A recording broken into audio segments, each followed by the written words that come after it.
आइए मित्रों, नमस्कार। मैथ पेडागोजी के प्रथम अध्याय की देखते हैं। उसके अंतर्गत पेडागोजी के अंतर्गत 30 क्वेश्चन को। सबसे पहला प्रश्न है, प्रारंभिक कक्षाओं में एक गणितीय अवधारणा विकास करने में निम्नलिखित निर्देशों का अनुक्रम सीक्वेंस किस क्रम में होगा? देख रहे हैं, चित्र बनाना, प्रतीक चिन्ह का प्रतीक, फिर अनुभव, फिर है भाषा के माध्यम से। तो आप देखें, पामेला लीबेक का सिद्धांत, पामेला लीबेक ने ELPS एल्पस थ्योरी दिया। कौन सा? Alps theory. ई का मतलब होता है एक्सपीरियंस विथ फिजिकल ऑब्जेक्ट, यानी मूर्त वस्तु के साथ अनुभव करवाना। क्या करवाना? मूर्त ठोस वस्तु। जैसे पढ़ा रहे हैं सर्किल, तो बच्चे को क्या दिखलाइए? गोल गोल सिक्का, गोल गोल रोटी, ये सब क्या मूर्त वस्तु है जिसे बच्चा छू सकता है, नग्न आंखों से देख सकता है। तो मूर्त वस्तु से, ठोस वस्तु से अनुभव करवाना, एक्सपीरियंस विथ फिजिकल ऑब्जेक्ट। ई का मतलब क्या? एक्सपीरियंस। मिल रहा है? पहला बैठ जाएगा सीरीज। फिर है एल, एल मतलब लैंग्वेज, एल मतलब लैंग्वेज, भाषाई आधार पर अनुभव करवाना।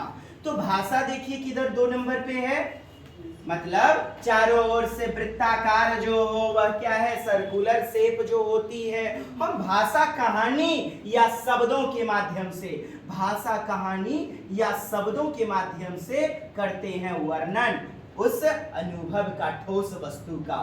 तो दूसरा नंबर हमारा एल। अब पी से पिक्चर, पी से पिक्चर यानी चित्र के माध्यम से अनुभव करवाना। क्या? चित्र। तीसरा मिल गया हमारा एस से सिंबल, सिंबल, सिंबल, प्रतीक या चिन्ह, प्रतीक या चिन्ह के माध्यम से अनुभव करवाना। चिन्ह देखिए, प्रतीक मिल गया क्या आपको? चौथा नंबर हुआ। तो आइए 3, फिर उसके बाद 4, बोले तो 3, फिर 4, फिर उसके बाद आई, रोमन में आई, फिर उसके रोमन में 2। ये किस विकल्प में है? 3, 4, ये आपका बी नंबर उत्तर हो जाएगा। नहीं समझे? पामेला लीबेक का सिद्धांत है कि सबसे पहले किसी भी तथ्य के बारे में मूर्त वस्तु से एक्सपीरियंस करवाइए। ई का मतलब एक्सपीरियंस, एल लैंग्वेज भाषा, पी पिक्चर, एस सिंबल। क्या मिला आपको? अनुभव ठोस वस्तु से, फिर भाषा, फिर चित्र और प्रतीक। क्या कोई दिक्कत माय डियर? आगे बढ़ते हैं। आपका दूसरा उत्तर, रोमन अंकों का उपयोग आमतौर पे हिंदू अंक में, हमने देखा था कल भी, संख्याओं के लेखन में क्यों नहीं किया जा सकता है? क्योंकि स्थानीय मान, जी बोलिए मैडम, बहुत अच्छा। स्थानीय मान में त्रुटि पाई जाएगी, स्थानीय मान में। बहुत अच्छी बात है, समझ रहे हैं आप। चलिए देख लेते हैं। तो रोमन अंक स्थानीय मान का नियोजन नहीं करते, इसलिए इन अंकों का उपयोग करने की गणना मुश्किल होता है। फिर आगे देखें, याद करना कभी नहीं। रोमन अंक का उपयोग करके संख्याओं बनाना एक जटिल कार्य है, कहता है काफी भारी कार्य। अंग्रेजी वर्णमाला रोमन अंकों को भ्रमित हो जाता है, वरना बच्चा जो है ना भ्रम में फंस जाता है। हमने स्पष्ट रूप में बता दिया हुआ था, जिस ऑप्शन में प्लेस वैल्यू स्थानीय मान वाली बात आएगी नियोजन नहीं किया जा सकता है। स्थानीय मान कैसे आप लिखोगे? मुझे बताओ ना आप। एल, जी, एम। एल मतलब क्या होता है? 50। एल मतलब रोमन में क्या होता है? 50। ठीक है। इकाई, आप पढ़ते हो रोमन में इकाई, इसका मतलब तो इक्केन हो गया था, जबकि वैल्यू एल का क्या होता है? 50। तो संभव है भला? नहीं। रोमन वाला जो है ना, आप देखें हिंदू अरबी वाले में संभव ही नहीं हो पाएगा। क्या क्लियर है? आगे बढ़ते हैं जल्दी से। अगला प्रश्न है, गणित में प्रतिफल, जो भी फल प्राप्त होता है, प्रतिफल, आंसर, सॉल्यूशन, इसलिए विकसित की गए हैं ताकि, देख रहे हैं 9 दिसंबर 2018 में पूछा गया है। तो कहते हैं इसलिए विकसित किया जाता है गणना के लिए बच्चों को लघु विधियां बताई जाएं, माने शॉर्टकट टेक्निक ट्रिक। विभिन्न शैक्षणिक सर्वेक्षण में बच्चों के लिए उपलब्धि बढ़ाई जाए। कहता है सर्वेक्षण शैक्षणिक एजुकेशनल, एक होता है शैक्षिक शैक्षणिक, एक होता है गैर शैक्षणिक।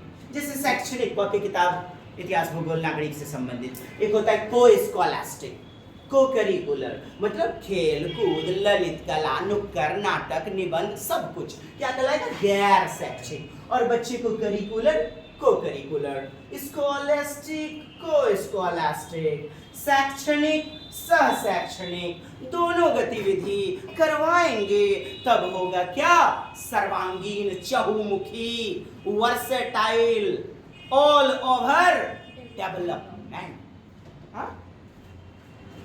बच्चों द्वारा हासिल की जाने वाली कक्षावार दक्षता और कौशल को परिभाषित कर देता है। कभी भी परिभाषा वगैरह नहीं कि परिभाषित कर दिया कि यह बच्चा तेज तर्रार है, यह बच्चा मूढ़ है, यानी आईक्यू कम है, परिभाषित कर देना। इससे पक्षपात बढ़ेगा, एक विद्यार्थी खुद अपने आप से नफरत करेगा और प्रतिभाशाली अपने मन में अभिमान दंभ में चूर होता नजर आएगा। कभी इन चीजों का चुनाव न करें। कहता है वर्ष के अंत में परीक्षा के लिए, क्या बच्चा परीक्षाओं के लिए ही विद्यालय आता है कि सीखने आता है? वर्ष के अंत में ली जाने वाली परीक्षा बच्चों को तैयार किया जाए। किसके लिए तैयार किया जाए? वर्ष के अंत में लिया जाने वाला परीक्षा के लिए तैयार किया जाए। क्या यही लक्ष्य है हमारा? परीक्षा का में बेहतर कर सके बच्चे, भले कुछ सीखे कि ना सीखे। तब तो फिर भ्रष्टाचार इसीलिए फैल रहा है। लोग चीट पुर्जा 10 रुपया 20 रुपया गार्ड साहब को दे करके बस टॉपर बनो, किसी तरह आए कि नहीं आए कोई फर्क नहीं है। अंडरस्टैंडिंग हुआ कितना कोई फर्क नहीं है। फर्क इस बात से है कि कितना आया नंबर, 90% 99%। क्या आप भी ऐसी शिक्षा पसंद करेंगे? आइए बताइए, गणित में प्रतिफल जो होता है किस लिए विकसित किए जाते हैं? गणित में, अरे सी नंबर क्यों काट दिए, रुकिए अभी ये कटा है। ठीक, गणित में प्रतिफल इसलिए विकसित किए जाते हैं ताकि गणना के लिए बच्चों को लघु विधियां शॉर्टकट विधि बताई जाए, बच्चे को हर विधियों से परिचय करवाया जाए, न कि केवल लघु वाले से। विभिन्न शैक्षणिक सर्वेक्षण में बच्चों की उपलब्धि बढ़ाई जाए। साहब केवल शैक्षणिक नहीं, बाह्य गतिविधि पहले ना चलता था, खेलोगे कूदोगे बनोगे खराब, खेलोगे कूदोगे बनोगे खराब। अभी सभी में बच्चा बेस्ट होना चाहिए। 360 डिग्री प्रगति पत्रक, बोले तो चक्राकार होता है मूल्यांकन अभी 360 डिग्री। नई शिक्षा नीति 2020 में हम लोग देखेंगे, बच्चा खुद को भी नंबर देगा, बच्चे के सहपाठी मार्क्स देंगे, बच्चे के शिक्षक भी मार्क्स देंगे, यानी चक्राकार। और बच्चा केवल पढ़ाई में ही, शैक्षिक का मतलब केवल पढ़ाई लिखाई। और हमने को स्कॉलास्टिक बताया आपको, सब में अचीवमेंट बढ़िया होना चाहिए, खाली इसी में नहीं बढ़ाया जाए। गणित में प्रतिफल, जैसे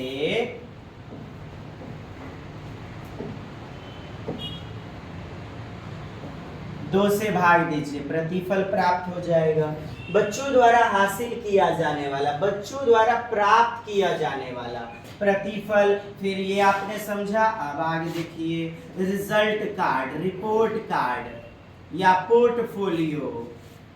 रिजल्ट कार्ड, रिपोर्ट कार्ड,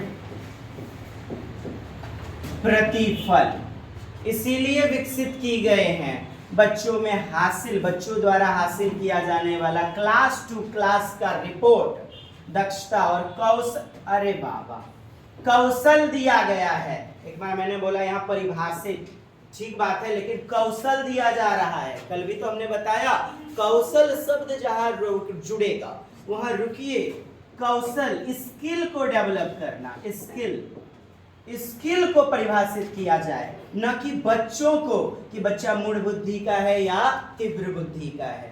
यहाँ कौशल दिया गया, कौशल को परिभाषित किया जाए, बच्चों ने जो भी हासिल किया गया है उसका दक्षता, प्रोफिशिएंसी और कौशल, और हमारा यह उत्तर सही होगा, यह उत्तर सही होगा। फिर आइए बात अंत में करते हैं, परीक्षा के लिए क्या बालक श्रेष्ठ रूप में आप पेडागोजी करवाएंगे? क्या परीक्षा? पढ़िए ना, क्वेश्चन एक बार पढ़िए, तो बैठिए मत, पढ़िएगा। वर्ष के अंत में जो एनुअल टेस्ट होता है, जहां केवल नंबरों के लिए ही मारामारी चलती है, जिसे योगात्मक आकलन, सममेटिव असेसमेंट कहते हैं, सत्रांत परीक्षा, क्या परीक्षा लेना ही उद्देश्य है? पुनः बात कीजिए, गणना के लिए जोड़ घटा गुना भाग या फिर सॉल्व करने के लिए लघु विधियां बताई जाएं, टेक्निक्स वगैरह, ताकि केवल आंसर प्राप्त हो जाए। लघु सारी विधि ना होगी, केवल शॉर्टकट ट्रिक्स। विभिन्न शैक्षणिक सर्वेक्षण, माने कि सर्वे करवाना। देखिएगा, बच्चे को ले जाइए शैक्षणिक सर्वे वगैरह, सर्वेक्षण में बच्चों की उपलब्धि बढ़ाई जाए, शैक्षणिक सर्वेक्षण। फिर वही बात है, गैर शैक्षणिक कहाँ चला गया? गैर शैक्षणिक। आइए पुनः बात करते हैं, बच्चों ने जो हासिल किया, प्रतिफल, रिपोर्ट कार्ड, आउटकम्स, परिणाम और 3 नंबर। क्या आगे बढ़ना चाहिए? देखिएगा, बच्चों के बीच गिनती के कौशल को विकसित करने के लिए, किसका कौशल, किसका स्किल? गिनती का स्किल बढ़ाना है, गिनती का स्किल, काउंटिंग स्किल। कौन सा? पूर्व संख्या अवधारणा, यानी 1 2 3 4 सिखाते हैं आप, उससे पहले की भी पूर्व अवधारणा क्या होगी? पूर्व अवधारणा के रूप में सीखने के लिए आवश्यक और नहीं है, माने क्या नहीं हो? नहीं हो, है ना? गौर फरमाइएगा हुजूर, नहीं दिया गया है। 9 दिसंबर 2018 कहता है एक संगतता, यानी एक एकाकी, 1 by 1 1 to 1, क्रमबद्धता सीक्वेंस, संख्या नाम यादृच्छिक रूप से पढ़ना, यादृच्छिक समूह बनाना। मतलब नहीं बोल रहा है ना, नहीं बोल रहा है ना। आप 1 2 3 भी क्या करते हैं? क्रम में बताते हैं। आप एक संगतता 1 2 3, एक संगतता 1 to 1 कॉरेस्पॉन्डेंस करते हैं, 1 2 3 4 एक करके। फिर क्रमबद्धता, संख्या नाम यादृच्छिक रूप से पढ़ना, यादृच्छिक, रैंडमली, 1 5 7, माने कुछ कहीं से भी, यादृच्छिक, रैंडमली, स्वतंत्र रूप में। यादृच्छिक का मतलब क्या होता है? हिंदी में पढ़ेंगे आप, स्वतंत्र। गिनती कैसे चलेगा? 1 2 3 की छोड़ के चलेगा। समूह बनाना, जैसे सम संख्या का समूह बनाना, विषम संख्या का समूह बनाना, जैसे गिनतियों का समूह बनाना, 1 2 3 4 5 6। और बच्चों को भी समूह बनवा करके काउंटिंग करवाया जाता है। क्या आप गलत के रूप में सी को मानते हैं? पढ़ते हैं। गणित सीखने के संबंध में, क्या सीखने के संबंध में कहता है, निम्नलिखित में कौन सा कथन सत्य है? तो देखिए कौन सा कथन सत्य है आपका। ऑप्शन पहला पढ़िएगा, गणित सीखने के लिए जटिल विषय है। गणित जटिल है, तो क्या मंगल ग्रह का वासी बनाता है गणित? यहीं के लोग बनाते हैं ना, इसलिए जटिल नहीं। गणित की प्रकृति तो सरल सुदृढ़ होती है, लेकिन हमारी मानसिकता उसे जटिल या सरल, इजी और हार्ड कौन बनाता है? हमारी मानसिकता है ना। चलिए देखिएगा, सीखने गणित के लिए कठिन विषय है, सीखना गणित के लिए कहता है कौन सा कथन सत्य है? सत्य है, कठिन विषय है जी नहीं। आमतौर पर लड़कियां गणित में कमजोर होती हैं, मारियल लिंग पूर्वाग्रह वाला ही स्टेटमेंट को हर कोई गणित सीख, जी हाँ, प्रत्येक बालक शिष्ट है, प्रत्येक बालक गणित कठोर। अभ्यास, खाली अभ्यास दिए जाने चाहिए, एक्सरसाइज, बाहरी दुनिया से नहीं जोड़ना चाहिए। संख्याओं के संदर्भ में प्राथमिक कक्षा के बच्चे अर्थात वे बच्चे जिनकी आयु कितना 8 से 9 वर्ष है, निम्नलिखित में किस समुच्चय में प्रवीण होंगे?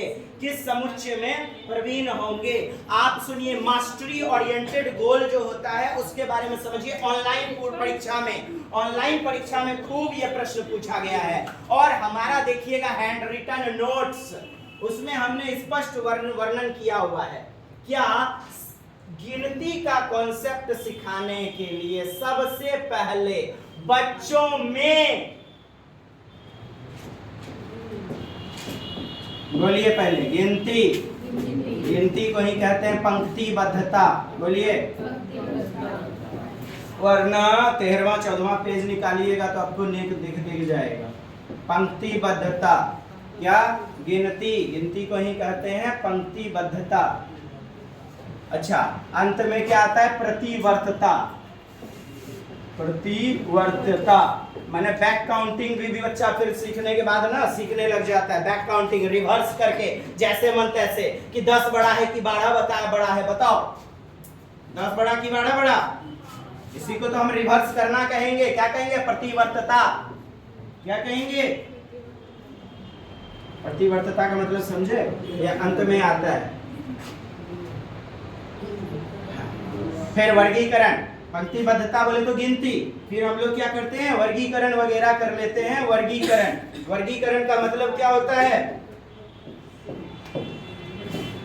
सम संख्या का वर्ग, विषम संख्या, प्राकृत संख्या, पूर्ण संख्या आदि गिनती सीखने के बाद बताया जाता है। फिर उसके बाद जैसे मन तैसे बड़ी संख्या, 4 अंकों की बड़ी से बड़ी संख्या, 5 अंकों की बड़ी से बड़ी संख्या, 10 अंकों की छोटी से छोटी संख्या बताइए, माने उल्टे तौर पर आरोही क्रम, अवरोही क्रम इत्यादि सब कुछ शुरू कर दिया जाता है। सबसे पहले गिनती, फिर वर्गीकरण, क्लासिफिकेशन, सम संख्या का समूह, विषम संख्या का समूह, फिर उसके बाद प्रतिवर्तता, रिवर्स कर देना। बताइए, सूचित कीजिए आपकी गहराई तक यदि मेरी आवाज और कॉन्सेप्ट पहुंच पाया तो सूचित कीजिए, वरना फिर समझाऊंगा। धन्यवाद।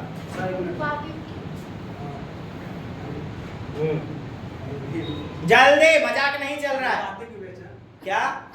कहां पर है? यहाँ पर आनुपातिक विवेचन क्या है? हमारी नोट्स देखिए 14-15 अध्याय, हम फिर बताएंगे। रेशियो यानी कि 2 भागों में बांटना, आनुपातिक विवेचन। जैसे सममिति आकृति में हमने बोला था आनुपातिक विवेचन, याद आया कुछ? सममिति आकृति, जब एक आकृति दूसरे को ढक लेती है तो अनुपात में बट गई, इसी को तो आनुपातिक विवेचन यानी रेशियो, बोले तो रेशियो टाइप का थाउट बोलते हैं। कुछ याद आया? प्रोपोर्शनल, रेशियो, दर्पण छवि, सममिति आकृति, सिमेट्रिकल। ठीक?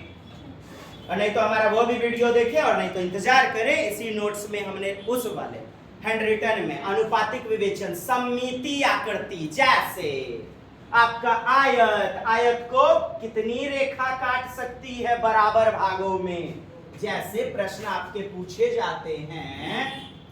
अब देखिए, लंबा खिंचाएगा चैप्टर, जब हम बताते हैं उस वक्त ध्यान नहीं देते हैं, और इंतजार कीजिए ना, सब पढ़ाएंगे यार, सीरीज होता है। देखिए मैडम जी, सममिति पढ़ाए हैं, समिति में बोले थे आनुपातिक विवेचन, याद आ गया कॉन्सेप्ट? भूल जाइए, आपकी खता है। चलिए इधर देखिए, देख लीजिए, 2 आपस में फोल्ड करेगा कागज का टुकड़ा आयताकार, फिर आइए आगे, है ना, फोल्ड करेगा तो 2 सममिति रेखाएं गुजरेंगी, यानी कि आनुपातिक विवेचन यह 2 भागों में हो सकता है। वर्ग 1 2 2 3 4। सर इसमें क्यों नहीं? देखिए तो आपस में एक दूसरे को फोल्ड करेगा। आयत ये घुमावदार सममिति होगी, यानी कि रोटेशनल, घुमावदार, तब हो पाएगा, इसमें विकर्ण नहीं होंगे। सममिति के रूप में, जो कि इसे दो भागों में अनुपात में रेशियो में बांटेंगे, रेशियो बट्टा के रूप में आप प्रयोग किया करते थे। अब मैं आगे बढ़ूं हुजूर। आकृति के निम्नलिखित पहलुओं में से प्राथमिक स्तर पर नहीं कोण है, कौन है, एंगल, ट्रायंगल वगैरह का प्रयोग, सर चौपर किसको कहते हैं जी, टाइल्स वगैरह। स्कूलों में आयताकार टाइल्स, छोटा छोटा कीट वगैरह उपलब्ध करवाया जाता है, वर्गाकार कीट वगैरह उपलब्ध करवाया जाता है, सर्कुलर कीट, चौपर, टाइल्स जैसे घर में बिछाते हैं आप मार्बल, बच्चा छोटका एकदम बिना पैंटे के बैठलो नोक से बुलकी बहलका 1 2 3 टाइल्स को, फर्श को, पक्की को गिनता था। याद आया? वैसे ही यदि विद्यालय में गतिविधि हम चौपर से, टाइल्स वाला कीट टीएलएम मटेरियल से करवाएं तो गिनती विकसित होगी। चौपर का प्रयोग करवाया जाता है। सममिति, जी हाँ, सममिति I have already in this time told in this video segment। प्रतिरूप, पैटर्न, 2 4 6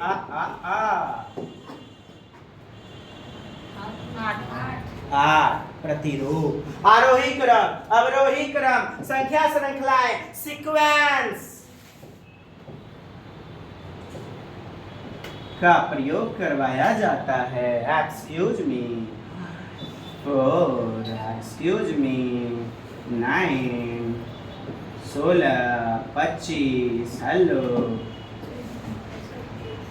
दिमाग के तो बत्ती जल गलो, जल्दी मुंह से तो निकलेगा ना।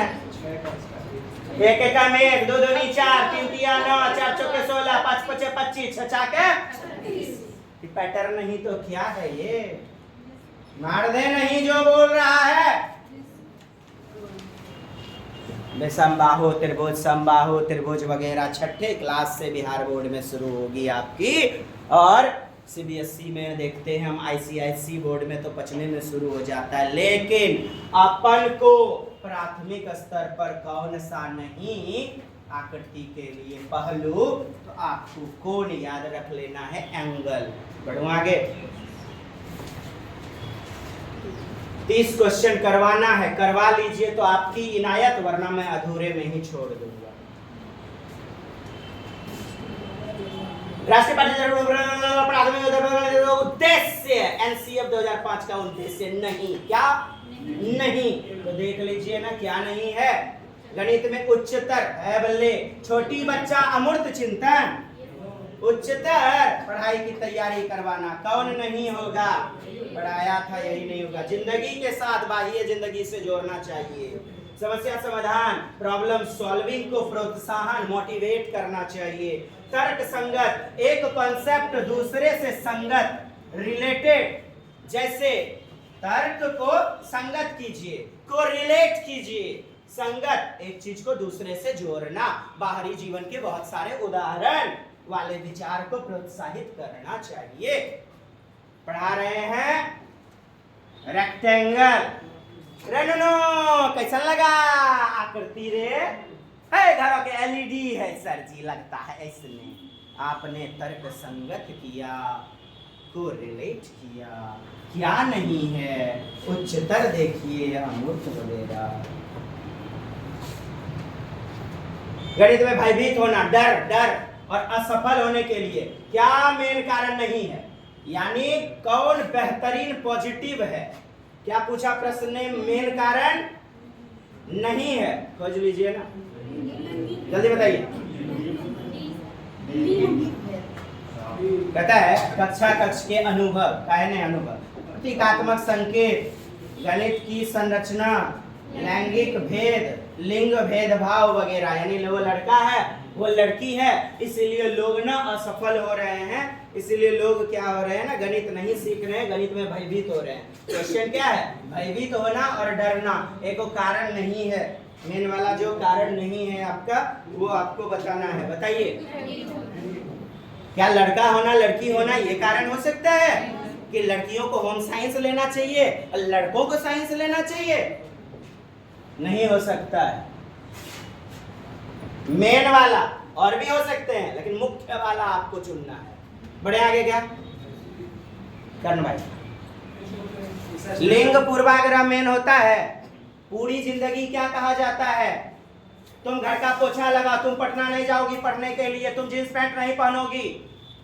लड़कियां तुम आर्ट्स ले लो, आज से 5 साल 10 साल पहले देखिए कहा जाता था होम साइंस दिलवा देते थे, 10वां जब चलता था म्यूजिक दिलवा देते थे, इकोनॉमिक्स नहीं दिलवाते थे।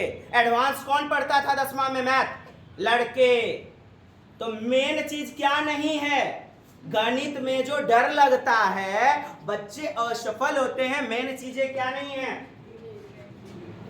बोलिए।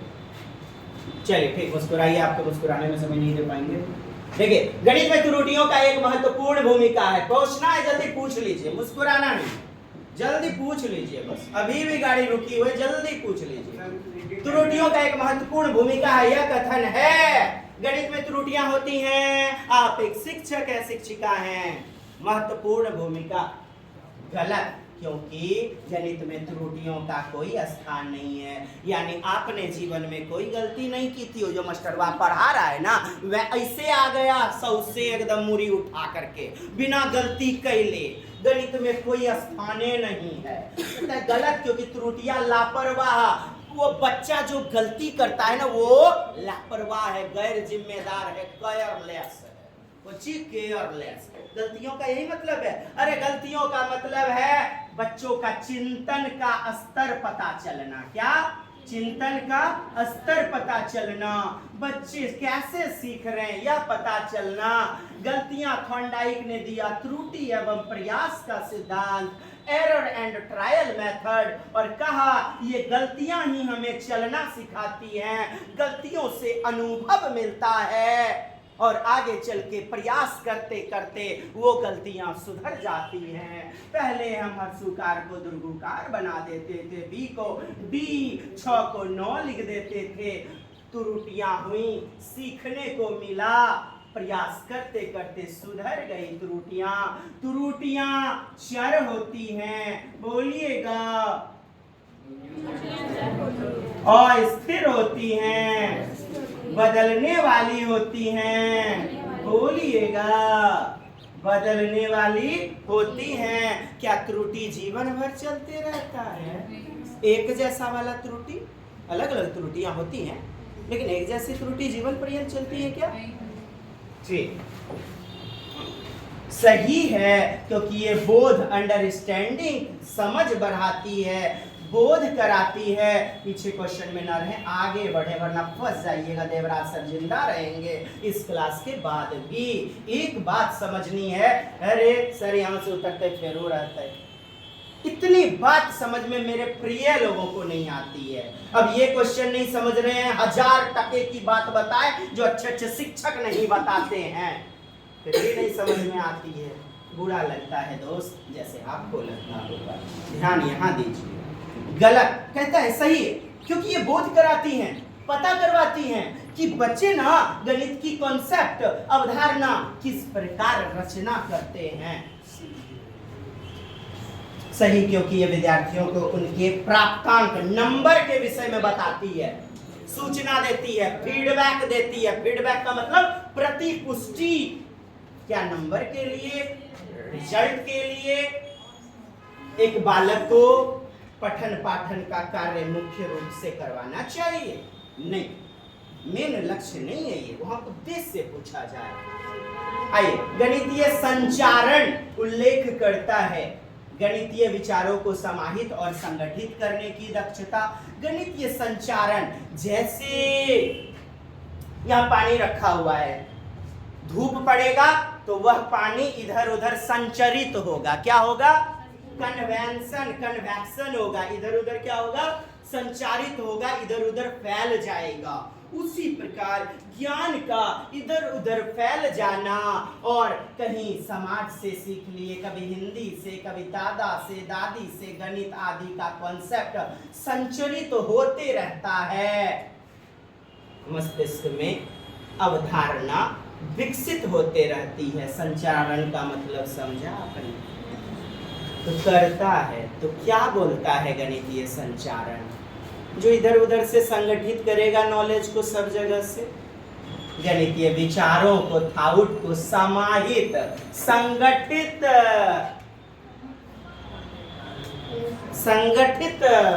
करने की दक्षता, क्षमता, बहुत बढ़िया बात है। समस्या को सुलझाना लक्ष्य मेन नहीं है, समस्या के समाधान के कौशल को विकसित करना, क्या कौशल विकसित करना, यह मुख्य लक्ष्य है। वरना सुलझाने के लिए तो शिक्षक भी लिख देंगे बोर्ड पर हिसाब, हाँ, और कॉपी में बच्चे छाप लेंगे, संज्ञानात्मकता विकसित नहीं हो पाएगी। समस्या, और आपने देखा संचारण का मतलब इधर उधर से संगठित करना ज्ञान को, तो आप इस पे छोटे विकल्प पे कहाँ जाइएगा, बड़े विकल्प पे जाइए ना। आपको ये अच्छा भी लग रहा होगा, लेकिन आपको सबसे बेहतरीन अच्छा चुनना है। सीटेट का तो काम है, दो विकल्प आपको बेहतरीन लग सकते हैं। गणितीय प्रश्नोत्तरी में, क्विज कॉन्टेस्ट में भाग लेने के कक्षा कक्ष में बोलने की दक्षता बोले जा रहे हैं। विचार, थॉट, अवधारणा समाहित करना, एक जो संगठित करना। क्या मुझे आगे बढ़ना चाहिए? संचारण को मैं पहले ही एक्टिविटी में भी बता दिया हूँ, मुझे नहीं लगता दिक्कत होगी। देख लीजिए 3 क्वेश्चन। राष्ट्रीय पाठ्यचर्या रूपरेखा वर्ष 2005 प्राथमिक विद्यालय में गणित पढ़ाने मुख्य उद्देश्य कहता है प्राथमिक संकीर्ण स्तर पर, किस स्तर पर? संकीर्ण स्तर पर। मुख्य उद्देश्य कौन सा सही नहीं है? गौर फरमाइए, नहीं को देखना मत भूलिएगा। नहीं, बच्चों की सोच विचार की प्रक्रिया का लॉक ने कहा सही है ना, थिंकिंग को मैथमेटाइजेशन कर देना। ऐसा नहीं बच्चा जोड़े भी ऐसे करके, ऐसे कॉपी किताब पर, अरे यार मस्तिष्क में करो यार। 10 इन्ने 20 भेले, 8 2 10, ओ 10 10 20 और 8 2 10 30 सर जी 30। बिना कॉपी किताब हम लोग भी क्या करते हैं, लिखंत विद्या में करते हैं गणित को। जी नहीं, तार्किकता के रूप में कीजिए गणित के कारण, बच्चे के संदर्भ में, यानी बच्चा जो जानता है बच्चे के परिवेश से जोड़ते हुए। नहीं पूछ रहा है, ये सही है। समस्या समाधान के कौशल को बढ़ाना सही है। गणित में उच्चतर पढ़ाई गलत है, यही हमारा उत्तर हो जाएगा। क्या दिक्कत है? देखिएगा 13 नंबर प्राथमिक स्तर गणितीय पाठ्य पुस्तक सबसे अधिक महत्वपूर्ण विशेषता। और भी विशेषता हो सकती है, एक्सक्यूज मी, लेकिन सबसे अधिक वर्ड बोल रहा है, सबसे अधिक विशेषता आपसे बोल रहा है। महत्वपूर्ण वाला विशेषता कौन सी है? संकल्पनाओं माने अवधारणा, कॉन्सेप्ट का उच्चतर कक्षाओं में संबंध जोड़ा जाना चाहिए। यानी कि उच्च कक्षा में, हायर कक्षा में संबंध को जोड़ा जाना चाहिए, संबंध को कोरिलेट करना चाहिए। बताइए कहाँ तक सही है? अरे मारिए ना यार। संकल्पनाओं को जटिल से सरल, क्या बताए हैं? सरल से जटिल, आसान से भारी, पहले भारी तब हल्का। संकल्पनाओं को पूरी तरह से पूर्णतया श्रेणियों में वर्गीकृत संकल्पनाओं को मूर्त से अमूर्त देख लीजिए और उत्तर मार दीजिए। कक्षा 1 और 2 गणित शिक्षण अधिगम के निम्नलिखित में कौन सा सही है? 1 और 2, 1 क्लास 2 क्लास के लिए आपको बोला जा रहा है। चलिए बताइए, तो आप लोग उत्तर बताइएगा। सी में क्या है? गणित का अन्य विषयों जैसे कि भाषा, कला, क्या समाकलन माने एकीकृत, इंटीग्रेट किया जाना चाहिए। सुनिएगा फिर समझिएगा पुनः आगे। एकीकृत करना, जिससे गणित पढ़ाते हैं। ईवीएस में आपने देखा होगा छोटा बॉल बड़ा बॉल, बिग स्मॉल की अवधारणा। गणित रोजर बेकन ने कहा अन्य विषयों में समाया हो, यानी अन्य विज्ञान विषयों में प्रवेश करने का प्रवेश द्वार है। सिंह द्वार है और कुंजी है। समाज को बढ़ाना है, विकसित करना है, तो गणित को विकसित करवाइए। किसने कहा? नेपोलियन ने। समाज में क्या सारे विषय नहीं आ गए? तो भाषा, कला इत्यादि इत्यादि और भी अन्य विषय, इत्यादि का मतलब और भी अन्य विषय, पर्यावरण वगैरह, अन्य चीजें, विज्ञान वगैरह इत्यादि इत्यादि का मतलब समझते हैं। समाकलन, इंटीग्रेट, एकीकृत को रिलेट करवाया जाना चाहिए। बेहतरीन अभ्यास के लिए बहुत अधिक अवसर, अभ्यास एक्सरसाइज कक्षा 1 और 2 में केवल गणित के मौखिक, लिखित नहीं, खाली मौखिक। कक्षा 1 और 2 में गणित नहीं पढ़ाया जाना चाहिए। क्या लग रहा है उत्तर बताइए? आदेश दीजिए आगे बढ़ने का। चौथी कक्षा के विद्यार्थी के लिए उद्देश्य दिया गया है। विद्यार्थी दशमलव वाली 2 संख्या की, दशमलव वाला 2 संख्या का कह रहा है। दशमलव वाली 2 संख्या, पढ़िए क्वेश्चन को। दशमलव वाली 2 संख्याओं की, जो कि दशमलव के 2 स्थान तक 2.45 जैसे ले लिया हमने, ठीक। संख्याओं की 2.2 स्थान तक को क्रम में रखने और उनकी तुलना करने की योग्यता रखता है। 2.45, 2.54। बताइए तो, तुलना कीजिए तो कौन बड़ा है कौन छोटा है?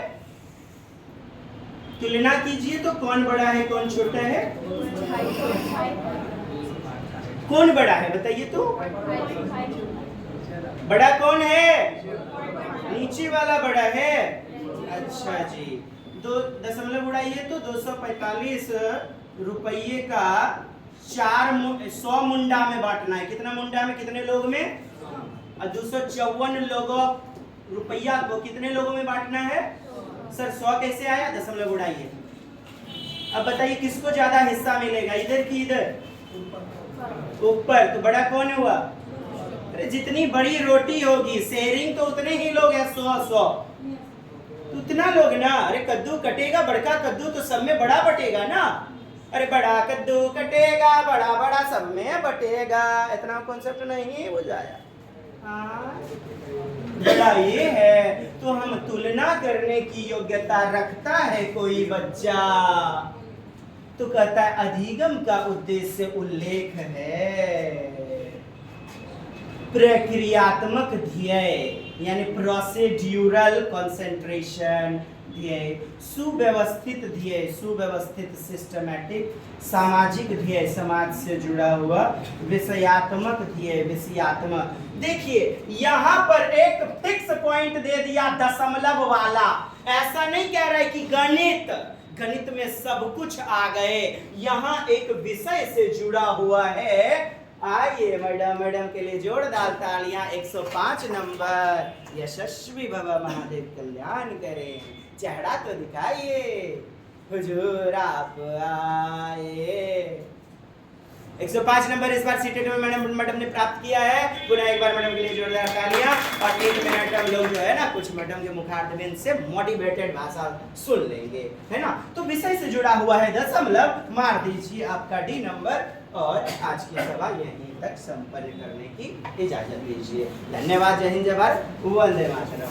मैडम कृपया शुरू हो जाइए, वर्णन कीजिए। धन्यवाद। दशमलव वाला विषय से जुड़ा हुआ है, इतना सोचें। और अभी हम लोग चर्चा कर लेंगे, आपका भी कुछ काम था। जी मैडम कुछ बताइए। पहले चीज लेकर मैडम कैसे तो इस बार में हम 105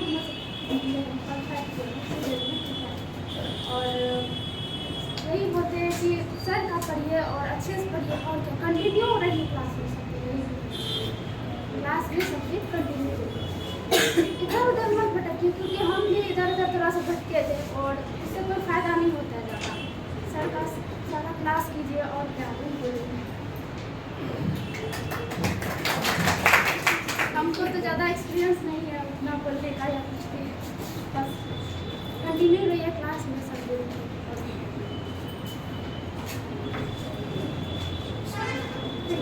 आइए विराजिए या फिर चलिए ऑफिस